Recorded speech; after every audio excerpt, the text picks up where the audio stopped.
যখন তুমি বড় রিস্ক রিওয়ার্ডের সাথে কাজ করো, এরকম অনেক সময়ই হয় যে তুমি বড় রিওয়ার্ডের জন্য ওয়েট করে আছো, এবার ট্রেডটা তোমাকে প্রফিটও দেখাচ্ছে, কিন্তু তোমার ডিজায়ার্ড রিওয়ার্ড অবধি তখনও পৌঁছায়নি। কিছুটা যাওয়ার পর স্টকটা প্রফিট থেকে কন্টিনিউ নিচের দিকে চলে আসছে, তখন তোমার কাছে বুক করার কিছু থাকে না।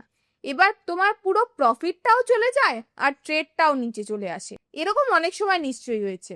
আবার এরকমও হয়, এটার ভয় তুমি তাড়াতাড়ি প্রফিট দেখে প্রফিটটা বুক করে নিলে, আর যখন তুমি অল্প প্রফিট বুক করে নিলে তারপর স্টকটা আবার কন্টিনিউ উপরের দিকে যাওয়া শুরু হয়, তখন ওই টাইমে তো আরো খারাপ লাগে যে আর একটু হোল্ড করতে পারতাম, মেবি স্টকটা আরো উপরে যেত। এইরকম যত সিচুয়েশন আছে যেই সময় তোমার প্রপার প্রফিট বুক হয় না বা তুমি বোঝো না যে এখন বেরিয়ে গেলাম স্টকটা আরো উপরে যাচ্ছে, মেবি হোল্ড করতে পারতাম, এইসব সিচুয়েশনের একটাই সলিউশন, সেটা হচ্ছে ট্রেলিং স্টপ লস।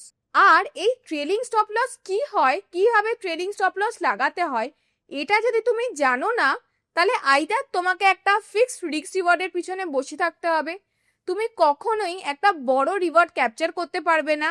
আর সেকেন্ড, এরকম অনেক ট্রেডস আসবে যেখানে তোমাকে প্রফিট দেখাবে, কিন্তু সেই প্রফিট তোমার ক্যাপচার হবে না, পুরো নিচে চলে এসে তোমার লস দেবে।